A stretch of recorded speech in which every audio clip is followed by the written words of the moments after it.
dengan orang lain, kita mau menyumbang gitu ya. Kemudian drone parenting, kalau dulu ya ada pembantu karena memang keluarganya kerja di luar gitu ya. Nah, kalau memang nanti ini normal, orang tua lebih sering di rumah dan seterusnya, nah, nanti dia akan lebih dekat dengan anaknya, lebih religius dan seterusnya ya. Oke, kalau kita lihat kemudian ada survival innovation. Survival innovation ini kira-kira apa sih yang akan bertahan? Nah, ini ada beberapa ide teman-teman. Bisa kira-kira peluang apa yang bisa milenial lakukan ya? Milenial silahkan bentuk tim gitu lah. Misalnya saya ingin membantu orang lain untuk mendapatkan sesuatu yang juga bisa menghasilkan uang untuk diri saya gitu. Itu sangat boleh gitu teman-teman untuk jadi kalau ditanya peluang dan tantangan ya, ini peluangnya dapat bisa bantu orang. Jadi kalau anak muda ditanya bisa ngapain, nah ini pikirannya harus saya bisa bantu apa untuk orang lain. Nah itulah fungsinya anak muda. Yang pertama ada travel logistik. Teman-teman di Jakarta dan sekitarnya itu, mungkin di Aceh bakal seperti itu juga. Perusahaan-perusahaan travel seperti City Trans, kalau di kita itu L300 lah, L300 dengan travel high S gitu ya. Kalau kayak kemarin Lebaran itu di stop semuanya, di stop, nggak boleh ke Medan dan seterusnya ya, bus juga nggak boleh. Nah perusahaan-perusahaan ini akhirnya berusaha untuk mencari inovasi gimana caranya menyelamatkan perusahaan. Jadi dari perusahaan travel jadi perusahaan logistik. Jadi mereka jadi pengantar barang gitu. Jadi menerima kiriman barang. Nah ini bakal meningkat nih ya teman-teman ya. Kemudian ada on demand cleaning service. Orang udah mager di rumah, bersih-bersihnya itu nanti akan pesan juga gitu di online gitu ya. Nah, saya mau bersihin rumah nih, saya call lah. Ada perusahaan di Sigli misalnya, anak-anak KKN ini bikin ya, untuk bersedia untuk bersih-bersihin rumah. Nah, ini bayarannya mahal nih di Jakarta. Nah, kemudian home leisure wear. Nah, ini apa nih? Ini adalah pakaian-pakaian santai di rumah. Jadi kalau teman-teman mau jualan celana pendek untuk santai di rumah, itu bakal meningkat diprediksi bakal meningkat di new normal. Celana pendek, baju kaos yang nyaman untuk dipakai di rumah sambil nonton TV dan seterusnya, itu bakal tinggi penjualannya. Paketin aja, jadi paket new normal gitu. Ada hand sanitizer, ada baju kaos, ada celana pendek, masker gitu ya, dan seterusnya. Insya Allah banyak yang beli, yang terbantu gitu. Kemudian ada untouchable product. Apa nih? Jadi kalau perusahaan besar, kalau kita bilang skala besar, perusahaan toilet aja itu udah pakai sensor sekarang. Nggak perlu tekan-tekan tombol lagi gitu ya. Ini kalau skala kecil, kita bisa bilang, oh bikin bisnisnya yang bisa di-online kan, jualannya bisa online, bikin bisnis yang yang nggak perlu ketemu fisik lah. Nah ini bakal meningkat ke depan. Salah satu bisnis yang solusi yang paling bertahan di masa pandemi corona ini adalah bisnis digital. Gitu. Ini kalau jual kebab misalnya, orang harus keluar rumah, harus datang, dan seterusnya. Jadi kalau untouchable ini, ya dia pesan aja dari rumah, aku mau kebab, nanti diantarin. Itu salah satunya ya, salah satu solusinya. Kemudian kopi ini yang jualan kopi, kalau solusinya itu pada beli kopi itu 1 liter langsung simpan di rumah. Itu kayak kopi kenangan, kopi Fore Coffee itu kan. Itu mereka mengubah sistem bisnisnya menjadi 1 liter jualannya. Jual kopi 1 liter cukuplah untuk seminggu di rumah, nggak perlu keluar. Seminggu lebih di rumah. Nah, kemudian frozen food yang tadi saya cerita ya, banyak yang bisa di frozen kan nih, bikin bakso, di frozen kan, dijual, dan seterusnya. Oke, teman-teman, apa kira-kira yang teman-teman bisa lakukan sendiri gitu? Kalau teman-teman punya ide untuk berinovasi, itu jangan takut, keluarin aja dulu idenya. Tapi yang penting action gitu. Nah, action gitu ya. Jangan hanya disimpan idenya.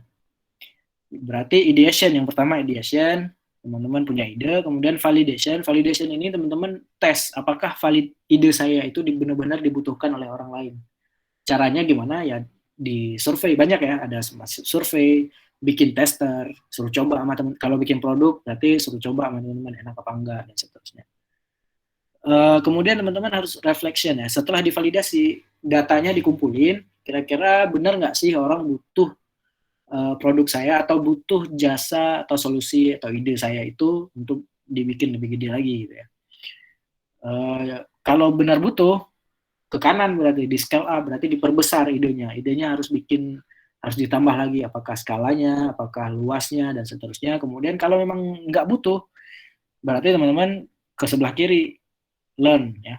Jadi teman-teman punya pembelajaran, punya ilmu gitu. Jadi nggak pernah rugi orang yang mau bikin sesuatu untuk bantu orang lain. Kalau nggak sukses, ya dia belajar sesuatu gitu. Nggak ada istilah gagal gitu. Jadi sebenarnya gagal itu menjadi konotasi negatif sekarang di masyarakat kita ya. Seolah-olah kalau gagal itu ya udah gagal, dia jelek, dia nggak mampu. Nah, itu yang tergambar. Padahal gagal itu adalah seseorang sudah belajar gitu. Lebih tinggi value orang yang pernah gagal dari orang yang nggak pernah gagal gitu. Kalau teman-teman melamar kerja, teman-teman pernah gagal berbisnis itu biasanya digaji yang lebih gede daripada orang-orang yang nggak pernah berbisnis. Gitu. Nah itu terbukti dari teman-teman mungkin pernah dengar ya fresh graduate, orang-orang baru lulus itu gajinya nggak tinggi-tinggi sekali gitu ya ketika bekerja gitu. Ataupun orang-orang yang pernah berbisnis punya pengalaman bisnis dia biasanya value-nya lebih tinggi. Nah jadi nggak ada istilah jelek kalau orang gagal, malah orang gagal itu bagus. Jadi nggak usah takut bikin ide, menerapkan ide, karena itu juga untuk pembelajaran kita. Belajar itu nggak cuma di kelas, nggak cuma di kuliah. Belajar itu dibantu orang itu belajar, ketemu orang itu belajar, dan seterusnya. Semuanya itu adalah pembelajaran. Oke teman-teman, mungkin segitu aja materi dari saya, 15 menit lebih sedikit lah dari 15 menit. Kalau teman-teman punya pertanyaan boleh ditanya sekarang atau silakan panitia mengatur bagaimana. Kalau mau reach di luar forum ini juga bisa follow di Instagram, connect LinkedIn dan add di Facebook juga. Oke, terima kasih. Assalamualaikum warahmatullahi wabarakatuh. Waalaikumsalam warahmatullahi wabarakatuh. Terima kasih banyak kepada pemateri kita, kepada Bang Ikhwan Reza ST yang telah memaparkan materinya pada pagi hari ini. Nah, sebelum nanti kita masuk ke sesi tanya jawab, kita lanjut dulu.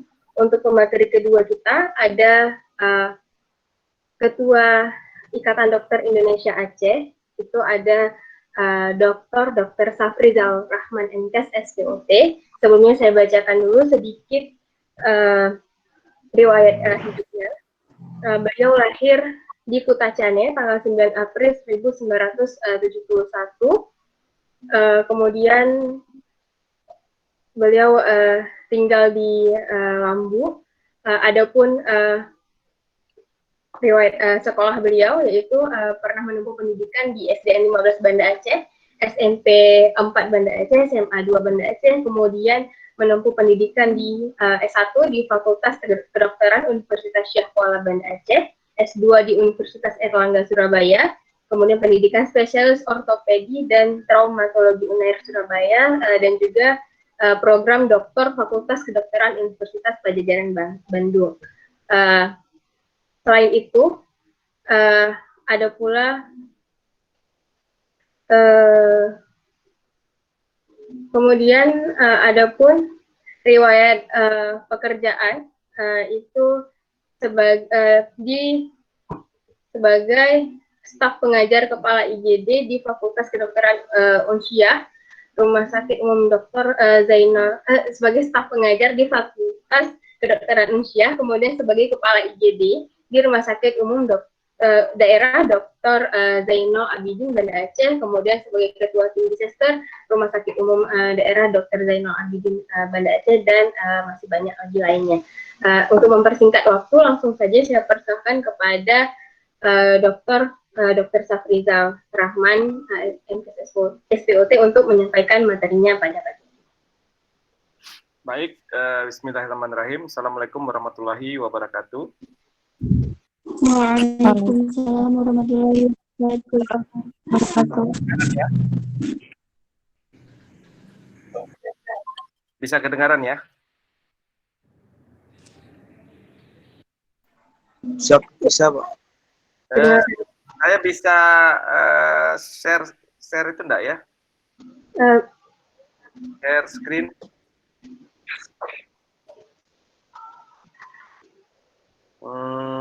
Bisa dokter di tombol present now, Pak. Present now, terus ada your window. Window ya. Entire screen juga bisa, Pak. Oke, coba ya. Saya lagi ke present now. Your entire screen. Terus saya pilih ya, artinya saya harus buka dulu sebenarnya ya. Iya, Dok. Iya, nggak apa, Pak. Iya, benar. Ini seluruh layar Anda aja, seluruh layar. Saya harus buka presentasinya dulu kan? Nggak mesti, Pak. Bisa langsung di-share dulu, baru dibuka. Oke, Ya. entire screen sudah, saya sudah entire screen, terus kemudian share.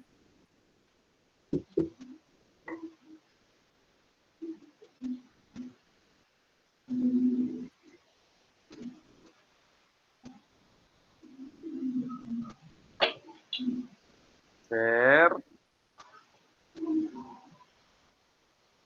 Terus mana yang harus saya share nih ya? Mana lagi habis nih? Bisa langsung ke PPT-nya, Pak. Oh, ke PPT-nya ya.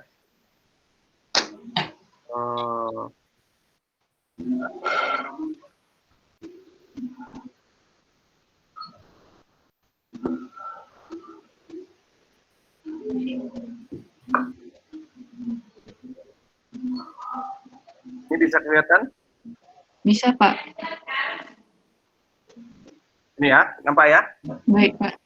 Baik, saya mulai ya. Mohon maaf tadi ada kesalahpahaman karena ternyata memang banyak permintaan untuk kita melakukan presentasi. Terus yang saya catat Billy itu namanya ada Farabinya di belakangnya. Jadi ada yang namanya Farabi, rupanya bukan Billy ini. Ternyata nama Farabi banyak ya, sehingga barangkali saya yang salah, jadi salah lihat waktu.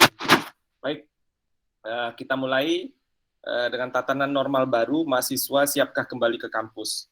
Ini adalah pertanyaan yang besar dan kemudian ternyata saat ini ketahuan bahwasannya kalau orang lagi sekolah tuh pinginnya libur, tapi setelah libur juga pinginnya ternyata sekolah. Ternyata memang manusia itu adalah makhluk sosial. Jadi kalau dia tidak melakukan sosialisasi, sebenarnya ada sesuatu yang hilang dari dalam dirinya.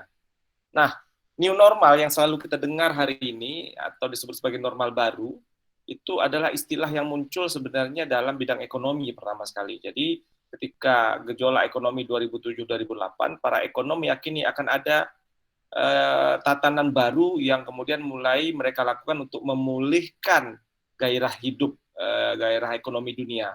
Ini mereka sebut sebagai new normal. Dan kemudian new normal ini ternyata belakangan juga bisa dipakai sebenarnya dalam konteks ekonomi juga. Kenapa? Karena di dalam ilmu kedokteran itu tidak ada new normal.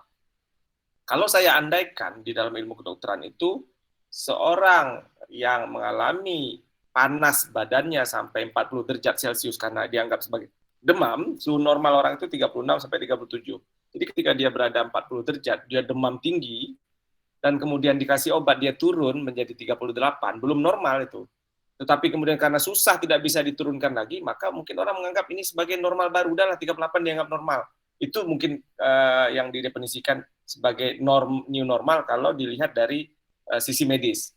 Tetapi kalau kita belajar di ilmu kedokteran, maka ketika itu 38 tidak dianggap sebagai normal. Tidak pernah dianggap sebagai normal. Tapi kalau walaupun orang bisa beradaptasi, artinya tidak berarti kemudian ada orang lain yang suhunya 38 kita anggap normal, tidak bisa. Nah, karena pada COVID ini kemudian setelah beberapa bulan orang melakukan pembatasan sosial, lockdown apapun namanya, maka secara ekonomi kemudian akan terjadi gangguan, kerusakan, kehancuran, kesuraman secara ekonomi, sehingga akhirnya ekonomi meminta ini kita buat normal baru, kita mulai melakukan aktivitas untuk membangkitkan ekonomi dengan kriteria-kriteria normal baru. Makanya kemudian muncullah istilah ekonomi yang new normal tadi dibangkitkan lagi sekarang sebagai new normal. Tapi ingat, new normal itu bukan berasal dari bidang kedokteran atau medis. Kenapa harus kita lakukan new normal? Karena ekonomi dunia benar-benar porak-poranda. Dikatakan kerugian dunia sampai saat ini adalah 9 triliun US dollar. Triliun US dollar, saya tidak tahu kalau ditambah nolnya ke dalam rupiah berapa. Habis triliun, ziliun, tidak tahu. Saya bahkan hampir tidak terbiasa mendengar bahasa itu ya. Nah, pengangguran juga akan meningkat sangat besar sekali. Di Amerika, negara yang paling hebat di dunia, superpowernya itu, pengangguran saat ini sudah mencapai 35 juta jiwa. Dan kehilangan di Indonesia sendiri banyak sekali, hampir 8,5 juta orang baru menganggur. Ini potensial-potensial yang bermasalah, potensial-potensial yang mungkin menimbulkan kerusuhan-kerusuhan, potensial yang mungkin gangguan sosial budaya, dan ini yang dikhawatirkan nanti akan bisa menyebabkan runtuhnya bahkan kedaulatan suatu bangsa. Sehingga kemudian harus dipikirkan caranya. Ahli bersepakat new normal adalah salah satu caranya. Ternyata lockdown bukan hanya menurunkan penyakit COVID-19, tapi juga menurunkan laju ekonomi. Nah, tapi sebenarnya WHO atau WHO, Organisasi Kesehatan Dunia, mensyaratkan sebenarnya kapan kita sebenarnya bisa melakukan new normal. Pertama, penularan penyakitnya terkendali. Kapasitas bidang kesehatan kita cukup baik. Artinya yang nomor satu itu kalau kasus kita sudah mulai turun dan kita kayaknya sudah mampu mengatasi kalau ada lonjakan-lonjakan kecil, ini sudah boleh. Kemudian tempat-tempat yang berisiko itu sudah kita siapkan, orang panti jompo kita siapkan yang sampai terganggu, kemudian rumah sakit jiwa semua kita amankan. Nah, ini boleh kita lakukan. Kemudian masyarakatnya sudah terbiasa dengan budaya protap COVID. Dan kemudian kasus impor dapat dikelola. Artinya apa? Kalau perbatasan pintu masuk itu semua harus sudah terkelola, terjaga dengan baik. Karena kasus-kasus impor itu berasal dari luar. Makanya kemudian syarat-syarat ini harus dipenuhi dulu. Dan satu lagi adalah masyarakat dididik, dilibatkan, diberdayakan. Jadi bukan hanya pemerintah, bukan hanya medis, bukan hanya kelompok tertentu yang bertanggung jawab, tapi seluruh masyarakat diminta bertanggung jawab. Kalau kita perhatikan ini adalah kasus kita. Makin hari makin tinggi, makin hari makin tinggi. Bahkan kemarin sudah di angka 1.300 kasus per hari. Artinya, barangkali mungkin kalau dari syarat WHO tadi mengatakan kita new normal, kalau kasus sudah terkendali, kita masih belum di tahap itu. Belum di tahap itu. Dan kasus yang makin tinggi ini sebenarnya, barangkali mungkin dengan target yang belum mencukupi untuk pemeriksaan. Kenapa? Kalau saya katakan, di negara-negara maju, jumlah pemeriksaan itu jauh lebih banyak dari kita. Di Amerika 17.000 per 1 juta penduduk diperiksa. Di Brunei Darussalam yang dekat sama kita itu 230-an ribu diperiksa. 23 ribuan diperiksa per 1 juta penduduk. Singapura 20 ribu per 1 juta penduduk. Yang agak-agak seperti kita, Vietnam 4.000 orang per 1 juta penduduk. Indonesia 500 orang per 1 juta penduduk. Masih jauh. Kenapa? Karena makin banyak kita periksa, maka mestinya kasusnya makin banyak. Apa yang dikhawatirkan dari pemeriksaan adalah untuk sebagian besar orang menganggap pemeriksaan ini menguntungkan. Kenapa? Kalau kita mendapatkan kasus positif, maka ini ibarat harimau yang tertangkap. Kemudian kita karantina, kita isolasi. Maka kemudian harimau ini masuk kandang, tidak berbahaya. Yang berbahaya kalau kita tidak melakukan pemeriksaan, harimau berkeliaran di mana-mana. Siap menerkam, siap memangsa, siap memakan mangsanya. Nah, itulah kenapa kemudian pemeriksaannya kurang tinggi. Dengan pemeriksaan yang kurang banyak ini pun Indonesia sudah termasuk salah satu yang paling besar kasusnya di ASEAN. Sehingga Indonesia kemarin menargetkan 10.000 pemeriksaan per hari. Hari ini sudah menargetkan 20.000 pemeriksaan per hari. Pasti angkanya akan terus naik, makin banyak kita periksa. Tapi justru pada satu ketika nanti, setelah kita mengetahui kondisi sebenarnya dari kasus COVID-19 di Indonesia, insya Allah itu akan bisa ditata laksana dengan baik. Makanya kemudian ada yang berprinsip, nggak usah diperiksa nanti ketahuan. Justru perlu kita mengetahui supaya kita jangan menyebarkan. Gitu ya. Ini adalah bentuk grafik bagaimana posisi Indonesia. Malaysia sudah turun, Filipina relatif sudah flat, Kamboja sudah turun, Vietnam sudah turun, Thailand sudah turun, Indonesia masih naik ke puncak. Makanya kalau diminta pendapat jujur dari saya sebenarnya apakah Indonesia siap untuk melakukan new normal, saya mengatakan kalau berdasarkan persyaratan yang disampaikan WHO kita tidak siap. Tapi kemudian kalau kita mau modifikasi lagi, oke, silakan. Tapi barangkali yang paling sulit adalah bagaimana kita memberikan edukasi kepada masyarakat. Nah, kembali untuk Aceh, new normal ini normal baru orang juga menyebutkan sebagai istilah kibar. Kenapa? Karena normal, perkataan normal ini membuat masyarakat menganggap memang sudah normal, new normal, oke. Sekarang normal, sudah baru normalnya, tapi dia tidak tahu esensi apa dari new normal tersebut atau normal baru. Kibar ini adalah singkatan dari tatanan hidup baru. Jadi tatanan hidup baru, hidup dengan budaya baru, hidup dengan kondisi-kondisi tertentu yang harus kita lakukan yang menjadi sesuatu yang baru. Nah, untuk Aceh sendiri, ini akan terasa lebih sulit. Lebih sulit. Kalau saya melihatkan gambar ini, ada yang naik tangga, ada yang turun tangga. Semua akan mengatakan untuk melakukan aktivitas naik tangga pasti jauh lebih berat daripada turun tangga. Tetapi ini adalah gambaran yang bisa kita lihat antara Aceh dan daerah lain. Kenapa? Aceh hari-hari belakangan hidupnya nyaris normal. Orang-orang di banyak tempat yang kita anggap sebagai zona merah, hidupnya dengan pembatasan sosial berskala besar.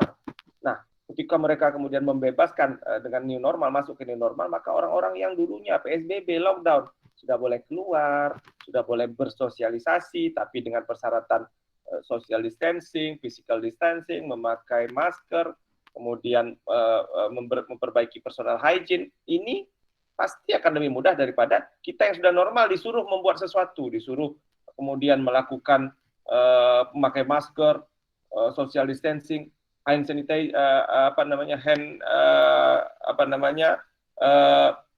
cuci tangan, kemudian melakukan personal hygiene yang lebih bagus ditingkatkan, pasti akan lebih sulit.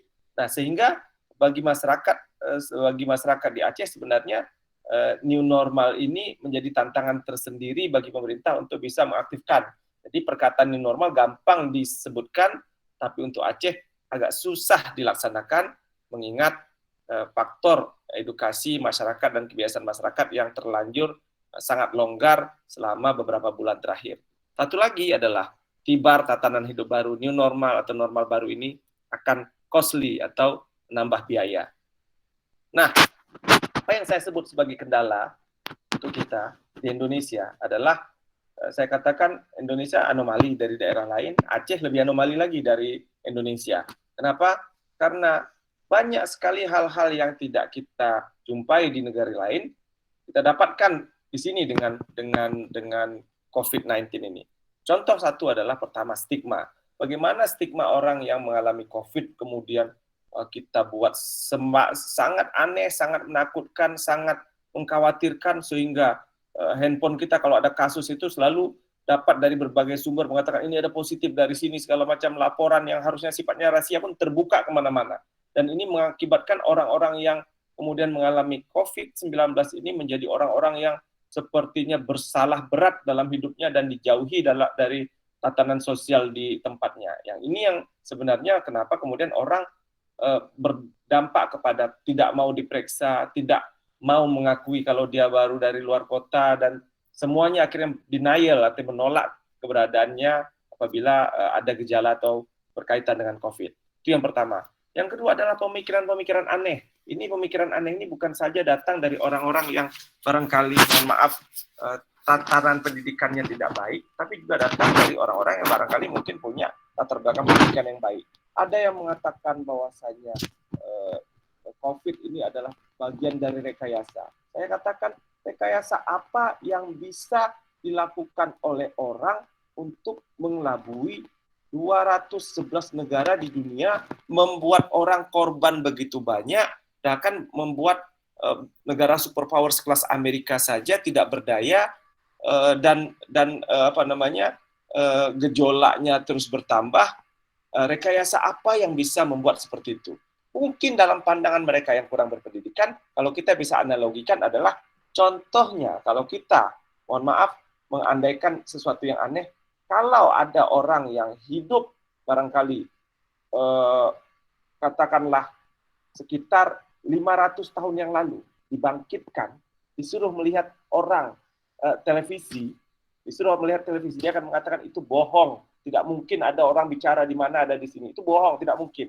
Itu adalah pandangan mereka yang barangkali mungkin dasar pendidikannya pada saat itu adalah dia tidak mungkin mampu melihat teknologi seperti ini. Tapi itu ada. Dan kita kalau hari ini kita mengatakan live seseorang bicara di Argentina, kita mendengar ini, kita yakin itu memang real time. Memang seperti itulah adanya. Kita bisa terima itu. Dan kita tahu, bahkan kita sudah mampu melakukan hal yang sama di tangan sendiri. Jadi kondisinya adalah mirip-mirip sebenarnya. Nah, kemudian hal lainnya adalah bagaimana orang mengatakan rekayasa tadi dan kemudian bagaimana orang menyalahkan medis akan mencari kesempatan dana dari sini. Itu sama sekali tidak ada alasan yang tepat untuk menuduhkan hal-hal seperti itu. Adik-adik, teman-teman, para milenial tahu bahwasannya dalam masa COVID ini semua dokter itu malah kalau dari sisi pendapatan akan turun. Barangkali adik-adik tidak pernah tahu bahwasanya jasa di rumah sakit itu dipotong 50% untuk tenaga kesehatan yang saya alami sendiri. Tidak pernah tahu bagaimana kemudian pendapatan kita tuh jauh turun bahkan sampai 70% dari hari biasanya. Adik-adik tidak pernah tahu bagaimana kemudian orang-orang yang menangani COVID ini kemudian harus menjaga jarak dengan anak dan keluarga. Bahkan bagaimana kemudian teman-teman kita medis juga kemudian terkena COVID dan meninggal. Apakah ada rekayasa yang mau melakukan itu? Apakah begitu bodohnya kita sehingga mau mengikuti alur-alur yang barangkali menghantam kehidupan kita sendiri? Saya tidak yakin. Perkara barangkali nanti ditemukan virus ini dibuat manusia lain segala macam, itu urusan lain. Tetapi jika dianggap virus itu kemudian adalah hasil rekayasa, tidak bisa kita mengatakan itu hasil rekayasa dengan demikian luas dampaknya, demikian luas kondisinya di dunia dengan COVID ini. Oke. Nah, bagaimana dengan pendidikan tinggi? Pendidikan tinggi adalah orang-orang yang sekolah dengan masa usia katakanlah di atas 17-18 tahun. Mereka adalah kelompok yang sangat sehat. Sampai 50 tahun itu adalah kelompok yang sangat sehat. Saya katakan sampai 50 tahun karena barangkali mungkin supaya saya bisa masuk kelompok itu juga. Sehingga barangkali saya juga termasuk kelompok yang sehat supaya boleh keluar. Nah, pendidikan tinggi, kalau pertanyaan siapkah mahasiswa untuk ikut sekolah lagi, justru ini yang diinginkan mahasiswa. Mahasiswa itu ingin sekolah.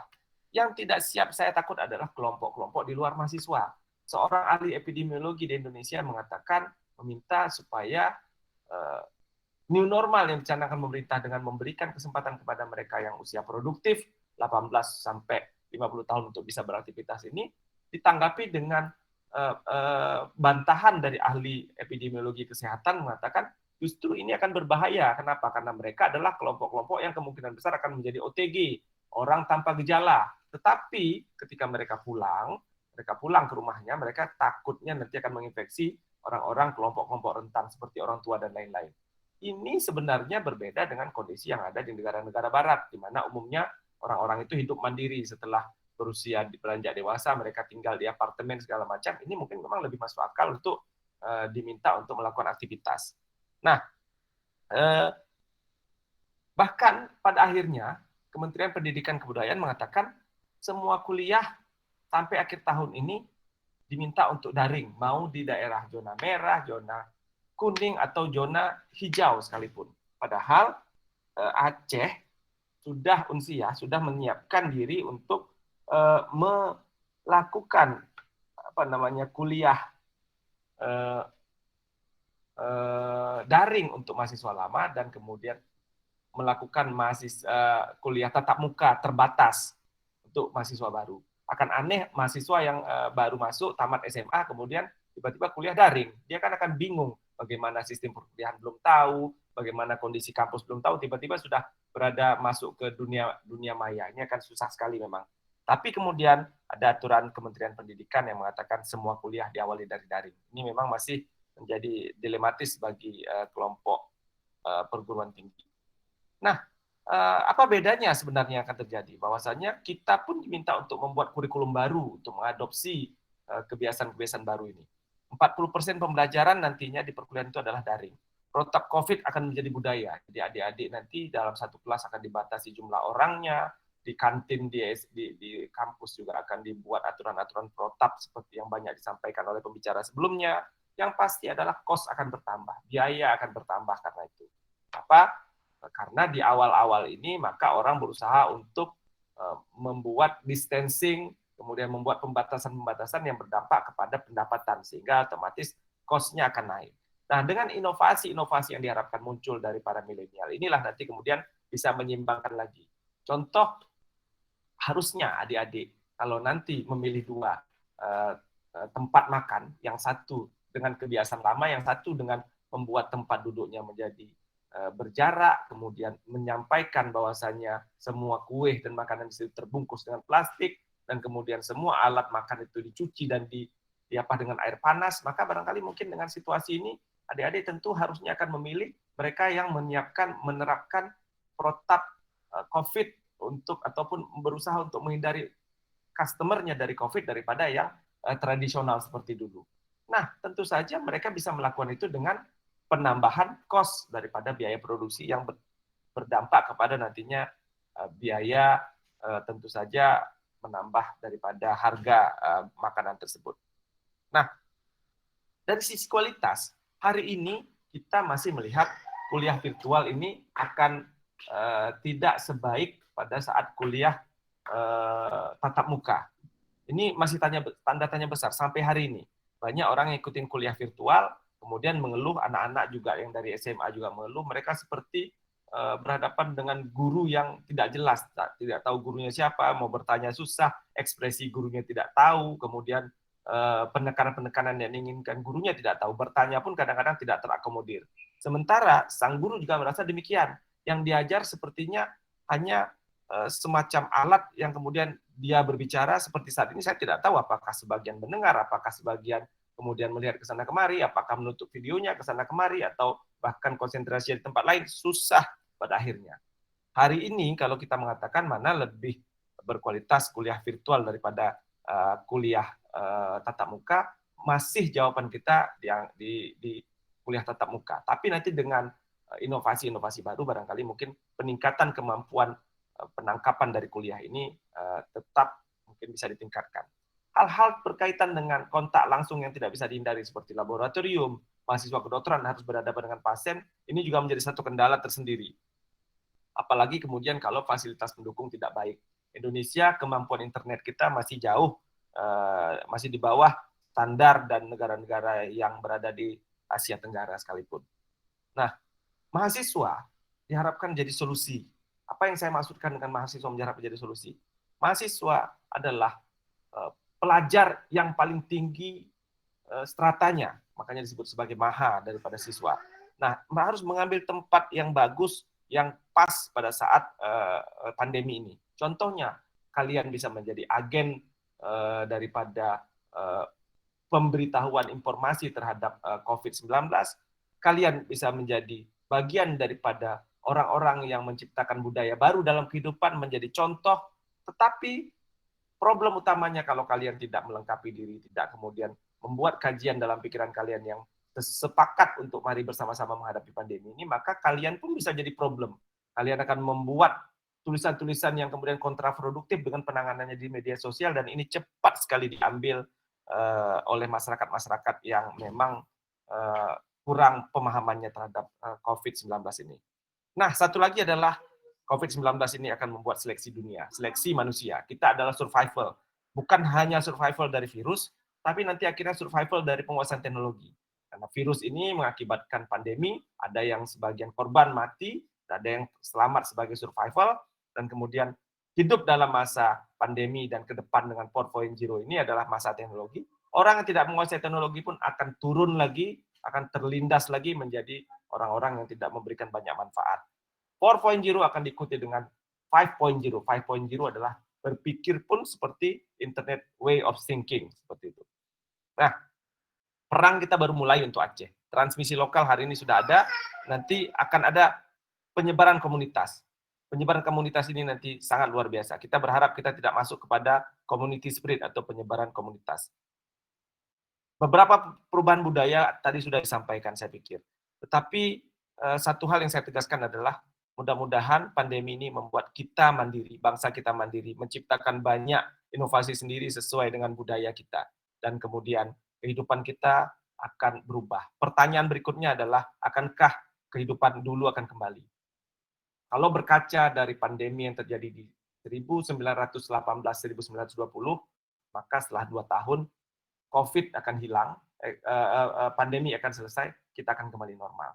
Tapi meskipun kita normal kembali, tetapi budaya-budaya yang kita pakai dalam masa new normal yang akan diterapkan ini, mudah-mudahan tetap terjaga, sehingga walaupun kita kemudian nanti bisa melepaskan social distancing, physical distancing, tapi personal hygiene, memakai masker, itu adalah kebudayaan-kebudayaan yang akan tetap kita pertahankan. Kalau saya sangat optimis, 2 atau 3 tahun ke depan, dunia yang dulu pernah kita rasakan itu akan kembali meskipun kita sudah hadir dengan budaya baru. Demikian saja, terima kasih. Kalau ada pertanyaan akan kita coba jawab nantinya. Terima kasih. Assalamualaikum warahmatullahi wabarakatuh. Baik, terima kasih kepada Bapak Dr. Safrizal Rahmat, MSSDOT, selaku Ketua Ikatan Dokter Indonesia Aceh, yang telah memaparkan materinya pada pagi hari ini. Nah, setelah karena kedua pemateri sudah memaparkan materinya, langsung saja kita masuk kepada sesi tanya jawab. Akan ada 2 sesi. Dan sesi yang pertama ini kami persilakan kepada 2 orang penanya yang ingin bertanya. Nurah. Ya, siapa tadi? Nurah, Kak. Ya, silakan. Ini pertanyaannya terserah Kak, yang mau kemana? Ya, terserah. Baik, Assalamualaikum warahmatullahi wabarakatuh. Warahmatullahi wabarakatuh.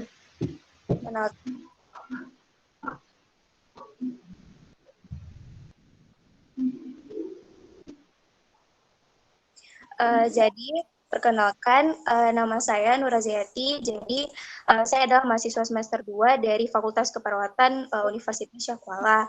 Nah, jadi Nura ingin bertanya kepada Dr. Safrizal. Nah, jadi dokter, bagaimana nih strategi atau cara yang tepat yang dapat kami lakukan sebagai mahasiswa ataupun mahasiswi untuk memberikan informasi ataupun penyuluhan dan juga saran kepada masyarakat yang menganggap remeh tentang COVID-19 ini dan new normal ini. Soalnya Nura pernah kan waktu pergi berbelanja ke Solen gitu, waktu pakai masker ada gitu masyarakat yang bilang, ngapain masih pakai masker, kan COVID udah gimana ya, maksudnya COVID kan udah nggak banyak lagi nih orang yang kena, jadi ngapain terlalu apa kali gitu. Nah, jadi bagaimana tuh kita sebagai mahasiswa dalam memberikan saran kepada masyarakat yang mungkin lebih tua dari kita supaya mereka juga nggak tersinggung. Terima kasih. Baik. Kita lanjut ke pertanyaan satu lagi aja, dokter, baru nanti dijawab. Baik. Ya, mungkin satu lagi untuk sesi yang pertama ini, ada yang ingin bertanya?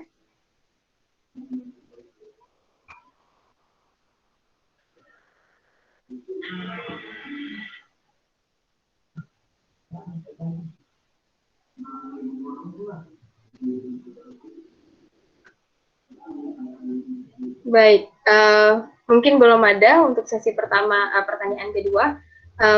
Mungkin nanti mau bertanya di sesi kedua. Saya persilakan kepada Dr. Safrizal untuk menjawab pertanyaan yang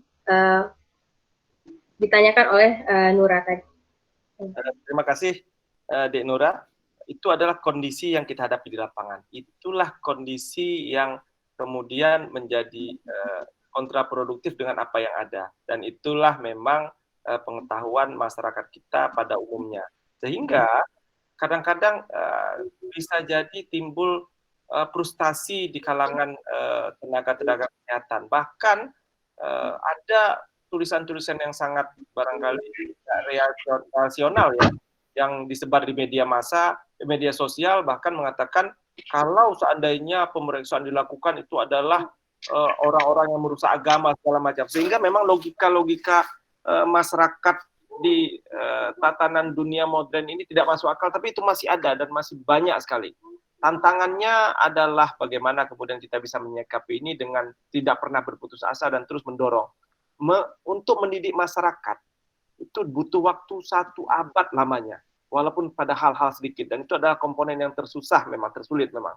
Tetapi dengan kemajuan teknologi, insya Allah pemberitahuan yang terus-menerus, jangan pernah putus asa. Saya mengatakan begini, kalau Indonesia naik angka per hari dari jumlah kasus COVID itu adalah 1.300-an, dan saya diminta untuk menghentikan angka tersebut menjadi 0, saya katakan saya bisa.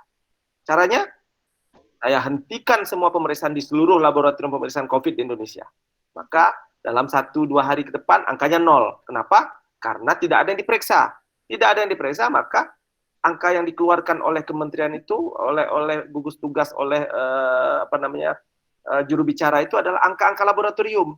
Kalau tidak diperiksa, pasti tidak ada naik angkanya. Sama seperti yang kita lakukan di Aceh. Mohon maaf ya, Dik ya, Aceh ini kurang periksa. Masih sedikit pemeriksaan yang kita lakukan, sehingga angka COVID-nya seperti itu. Nah, ada daerah-daerah lain yang memuji kita. Contohlah Aceh begini begitu. Tidak perlu kita kemudian berbesar kepala untuk itu sehingga kita mengendorkan semua. Tidak.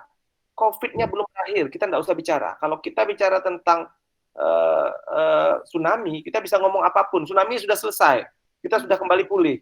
Tapi hari ini kita belum selesai dengan COVID, sehingga lebih bagus kita terus menyiapkan diri. Tidak boleh capek menyiapkan diri. Beberapa kasus yang terakhir terjadi di Aceh ini, yang kemudian merenggut nyawa, itu adalah kasus orang dengan komorbid, dengan kelainan yang ada di dalam tubuhnya, dengan penyakit penyerta. Begitu kena COVID, sebentar saja, dia kemudian berakhir dengan kematian. Memang paling banyak mereka yang kena COVID ini bahkan tidak bergejala. Tetapi ketika mereka memindahkan COVID ini dengan orang-orang yang kemudian mereka sayangi dan berusia tua, sudah punya COVID, ini akan cepat jadi korban. Apakah kita mau seperti itu? Kalau memang kita mau seperti itu dan kita siap, maka cara yang paling bagus adalah herd community. Dibebaskan saja semuanya, siapa kena biar kena, siapa selamat ya sudah selamat. Itu yang terjadi di pandemi 1918, maka di Indonesia jatuh korban 1,5 juta jiwa. Banyak di 1,5 juta jiwa itu. Nah, untuk itu makanya mari kita tanggapi ini dengan kepala dingin. Paling tidak di generasi muda, di mahasiswa, kita tetap konsisten untuk kemudian berkomitmen melakukan protap-protap COVID ini, apapun cerita orang di luar. Ketika tanya ngapain kamu pakai ini, bilang saja saya kemungkinan adalah OTG, orang tanpa gejala. Kalau saya tutup ini, saya menghindari ibu, saya menghindari bapak terkena dari saya. Barangkali itu menjadi sindiran kecil kepada mereka. Kenapa? Karena memang saat ini dibuka pemeriksaan pun, digratiskan pun, orang di Aceh tidak mau melakukan pemeriksaan. Tapi sekali lagi jangan berputus asa, kita mahasiswa mohon menjadi bagian dari solusi. Caranya paling tidak selemah-lemahnya iman, kita lakukan protap itu untuk diri sendiri. Demikian. Baik, terima kasih kepada Dr. Safriza yang sudah menjawab pertanyaan dari Saudari Nura tadi. Mungkin kita langsung saja lanjut ke sesi pertanyaan kedua. Apakah ada yang ingin bertanya? Baik dari peserta maupun dari panitia seminar online ini sendiri.